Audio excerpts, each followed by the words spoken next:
მოხვედით ბიჭებო, მე კიდე ერთი ბიჭი დაგახვედრით აქ. მოდი გაჩვენო პატარა, მოდი დაგაცინო, მოდი. შეხედე პატარა ალექსანდრე გაგაცნა, ნახე როგორი ბიჭია. საყვარელია? კაი ბიჭია? ანდრე უფრო საყვარელია? ანდრეს მოკლედ გაიცანით ახალი თანაწამყვანი. რაღა ახალი, კაცო, ძველი. ალექსანდრე. ეს იგი ეს ბიჭი რომელიც თელ საქართველოს თვალწინ ისდებოდა მუზეუმში, აი ისიც დაიბადა. და ესე აქეთა გადავწყვიტეთ, რომ თბილი მოკითხონ და დიდი სიყვარული გამოგიგზავნოთ. მოგწონს ეს ბიჭი? წავიყვანოთ სახლში?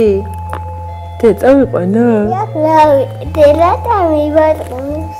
იქ გული აქვს და უბათქონებს გული. აბა შენი ნახე? არის ბათქონი? თემა ყოფილა ბათქონი. ნახე, ой, მოდი ჩემთან შემიზღუდო. ნახვამდის დროებით უფრო სწორად.